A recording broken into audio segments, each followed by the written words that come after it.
मैं अयोध्या नगरी सूर्यकुंड प्रांगण में आपका स्वागत करती हूँ। आप सब उपस्थित लोगों को मैं सूर्यकुंड की महिमा सुनाती हूँ।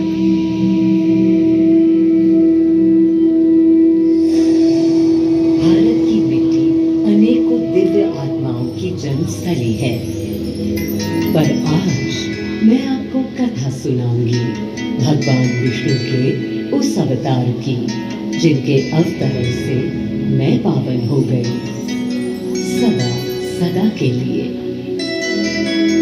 मां कौशल्या की गोद में जन्म लिया मर्यादा पुरुषोत्तम श्री राम ने अधर्म के नाश के लिए, धर्म की विजय के लिए।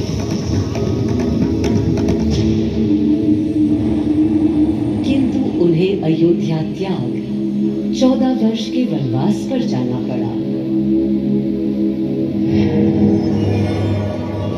पुनः वो घड़ी आई जब सीता माता के साथ उनका पुनः आगमन अयोध्या में हुआ।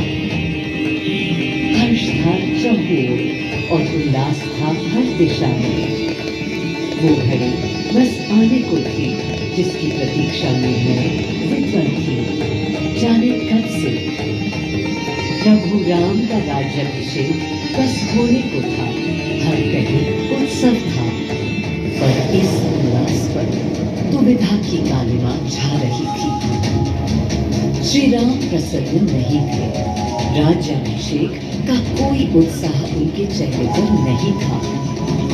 उन्हें राज्य का लोभ नहीं था, सिर्फ अपनी प्रजा की चिंता थी।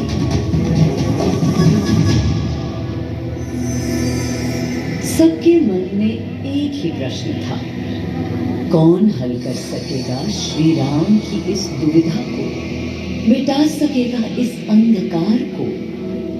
किसके तेज से छट जाएगी ये क्रांति? अरे वही जिसके वंशज है श्री राम, जो स्वयं सशरीर धरती पर पधारेंगे श्री राम को राम राज्य समझाने।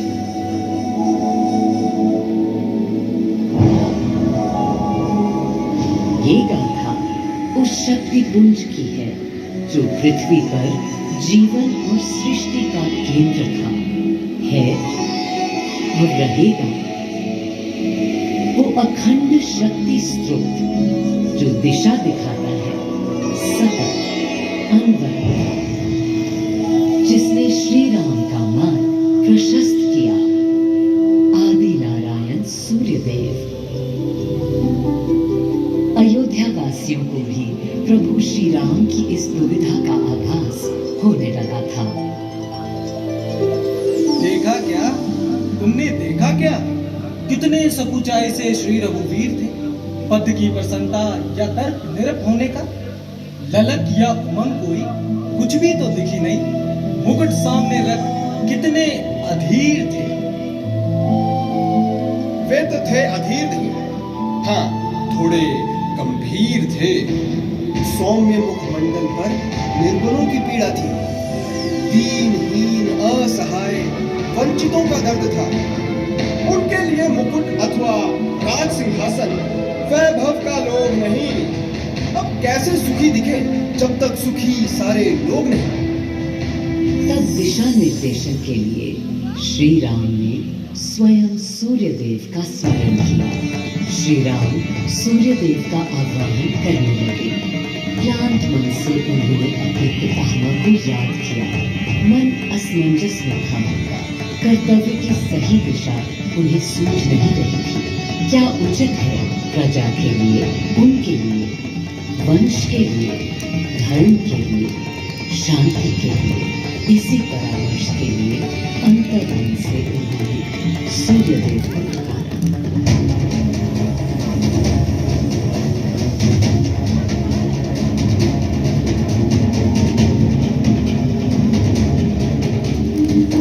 मैं अयोध्या पवित्र से पवित्रतम हो गई हूँ।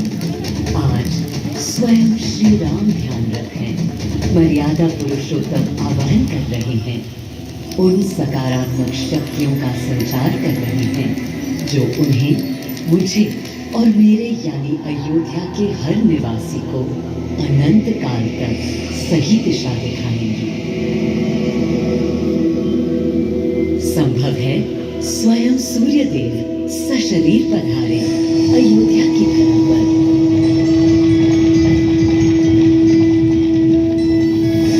और देखो, श्री सूर्यदेव आने को हैं।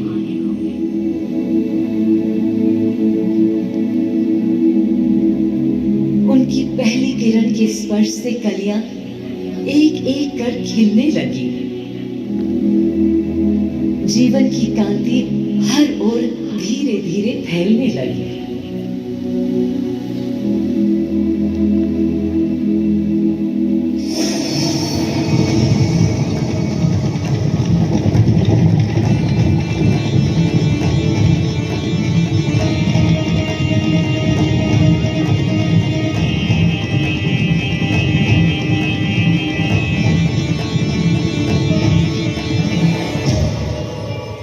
कितना अनोखा दिन है।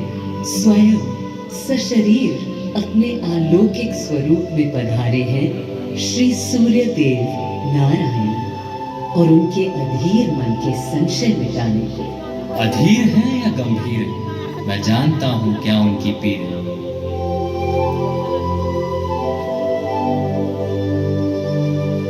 माँ कौशल्या को प्रणाम। कहाँ है राम? अरे अरे, भूलूं ये बात कि कौन बड़ा है। आज्ञा हो तो आपके चरण छू लूं। अरे नहीं नहीं, ये क्या करते हैं आदि पुरुष? ऐसा अनुग्रह सर्वथा अनुचित है। राम वंशज हैं आपके, क्यों पाप का भागीदारी बनाते हैं पितामह? पितामह पितामह होंगे हम ब्रह्मलोक में। अब धरती पर जनलोक में आ गए हैं। आइए चलिए। सूर्यदेव के आगमन पर माँ कौशल्या उन्हें मिली और विनती की कि हे देव, मेरे पुत्र की दुविधा दूर करें, उन्हें राह दिखाएं ताकि अयोध्या का, पूरे भारत का भविष्य निर्धारित हो सके। आपकी जब पहली किरणें आती हैं तब उच्चारण होता है, चिड़ियां गाती हैं, लेकिन इन दिनों कितनी उदास है। कारण है उनके राम की एकाग्र साधना और सुदीर्घ उपवास। सिंहासन की ओर चरण धरना नहीं चाहते, धारण नहीं करना चाहते हैं मुकुट। कोई बात नहीं, राज्य अभिषेक के बाद राज्य जो भी चलाए, राम राज उसका ही तो कहलाएगा। मैं आ चुका हूं तपस्वी राम। मनस्वी राम, अपने नेत्र खोले।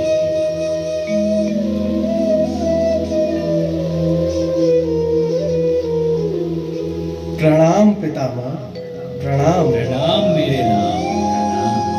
पितामह, राम राज्य क्या है? राम स्वयं पूछ रहे हैं कि राम राज्य क्या है। पुनर्ता नया प्रश्न है। अभी तो आप कह रहे थे जो भी मैं कह चलाएगा। रहा था कि राम राज्य में राम के लिए भी विधान होंगे। आदिदेव, कुछ अनुमान तो मुझे है, लेकिन अब आप बताइए क्या विधान है?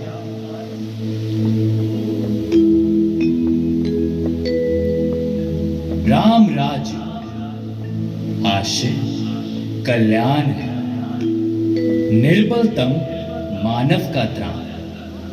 भय हो न भीति हो, मुख्य राम राजनीति जन जन की प्रीति हो। लोक संरक्षण हो, सत का आभास हो, परमानंद प्राप्ति हेतु मंगल उद्भास हो। प्रेम परम तत्व हो, सब में समत्व हो। दैहिक दैविक या भौतिक संतापों की औषधि अचूक राम बाण है। राम राज्य आशय कल्याण है, निर्बलतम मानव का त्राण है। प्रमोदित अपंतव, आस्था का घनत्व, वैभव विशाल, मेघ करे वर्षा और सदा ही सुकाल। दिशाएं सब मस्त हो, जनपद ये स्वस्थ हो, उपद्रव ना ही। और ना कोई आतंक। कोई नहीं रंग, सुख ही सुख निशंक। प्रेम योग धर्म मूल्य प्राण, राम राज आशिक कल्याण। मां कौशल्या, अभी ये मुकुट मात्र सोने का है। मैं इस मुकुट को राम के साथ सदा उपस्थित होने का बना देता हूं।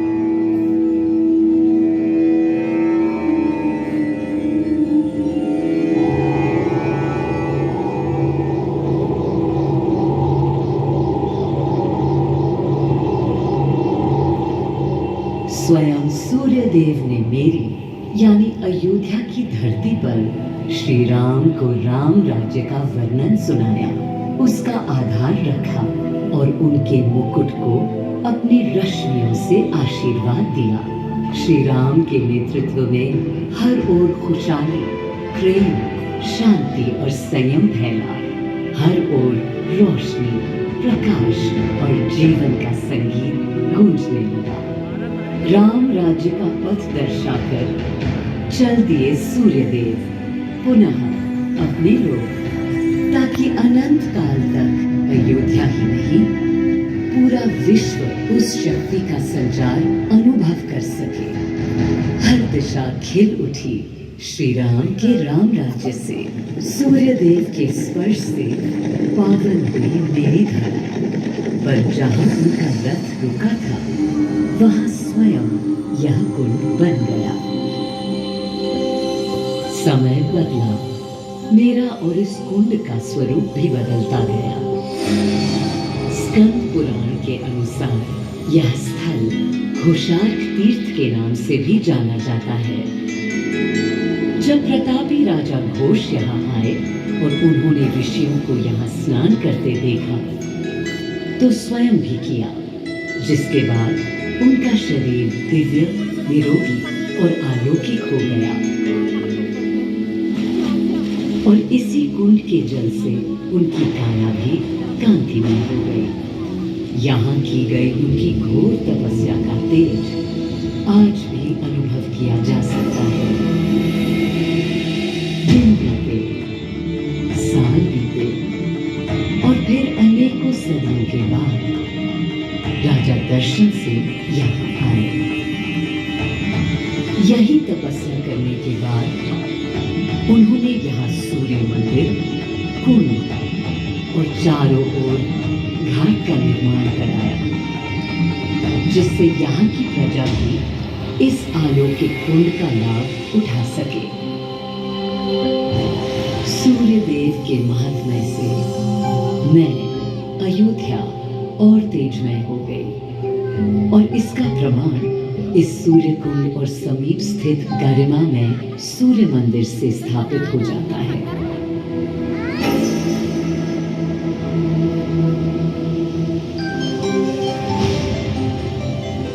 मैं अयोध्या इस हर्ष से फूली नहीं समाती कि मेरी ही धरती पर राम राज्य की आधारशिला रखी गई। आज भी अयोध्या एकता, आस्था और शांति के लिए उदाहरण बनी हुई है।